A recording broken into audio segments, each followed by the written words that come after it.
ಎಲ್ಲರಿಗೂ ನಮಸ್ತೆ ಸ್ನೇಹಿತರೆ, ನಾನು ನಿಮ್ಮ ಆಕಾಶ್ ಮಂಡಲ್. ಸ್ನೇಹಿತರೆ, ಇವತ್ತಿನ ಭದ್ರಾ ಡ್ಯಾಮ್ ವಾಟರ್ ಲೆವೆಲ್ ಎಷ್ಟಿದೆ ನೋಡ್ಕೊಬರೋಣ. ಅದಕ್ಕಿಂತ ಮುಂಚೆ ನೀವಿನ್ನು ನಮ್ಮ ಚಾನಲ್ಗೆ ಸಬ್ಸ್ಕ್ರೈಬ್ ಆಗಿಲ್ಲ ಅಂತ ಅಂದರೆ ದಯವಿಟ್ಟು ಸಬ್ಸ್ಕ್ರೈಬ್ ಮಾಡಿ.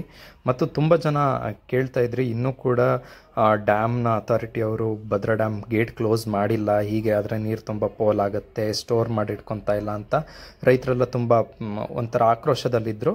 ಸೊ ಅದಕ್ಕೆ ಉತ್ತರವಾಗಿ ಈಗ ಶನಿವಾರದಿಂದ ಏನು ಮಾಡಿದ್ದಾರೆ ಅಂದರೆ ನಿನ್ನೆಯಿಂದ ಏನು ಮಾಡಿದ್ದಾರೆ, ಭದ್ರಾ ಡ್ಯಾಮ್ನ ಗೇಟನ್ನು ಕ್ಲೋಸ್ ಮಾಡಿದ್ದಾರೆ. ಇವತ್ತಿನ ಭದ್ರಾ ಡ್ಯಾಮ್ ವಾಟರ್ ಲೆವೆಲ್ ಅಂದರೆ 25 August 2024 Bhadra dam water level 180 ಅಡಿ 5 ಇಂಚು ಇರುವಂಥದ್ದು. ಇನ್ನು ಇನ್ಫ್ಲೋ ಒಳಹರಿವಿನ ವಿಚಾರಕ್ಕೆ ಬರೋದಾದ್ರೆ 5486 ಕ್ಯೂಸೆಕ್ ನೀರು ಒಳಹರಿವು ಬರ್ತಾ ಇದೆ, ಹಾಗೂ ಹೊರಹರಿವು 3241 ಕ್ಯೂಸೆಕ್ ಕೊಡ್ತಾ ಇದ್ದಾರೆ. ಅದರಲ್ಲಿ ಅಪ್ಪರ್ ಭದ್ರಾ ಪ್ರಾಜೆಕ್ಟ್ ಮೂಲಕ ಕೂಡ ಪಂಪ್ ಹೌಸಲ್ಲಿ ಏನು ಮಾಡ್ತಾ ಇದ್ದಾರೆ, ನೀರನ್ನು ಕೂಡ ಪಂಪ್ ಮಾಡ್ತಾ ಇದ್ದಾರೆ, ಕಂಟಿನ್ಯೂಸ್ ಆಗಿ ಕೊಡ್ತಾ ಇದ್ದಾರೆ. ರೈಟ್ ಬ್ಯಾಂಕ್ ಚಾನಲಲ್ಲೂ ಫುಲ್ಲು ನೀರು ಅಂದರೆ 2650 ಕ್ಯೂಸೆಕ್ ನೀರು ಕೊಡ್ತಾ ಇದ್ದಾರೆ.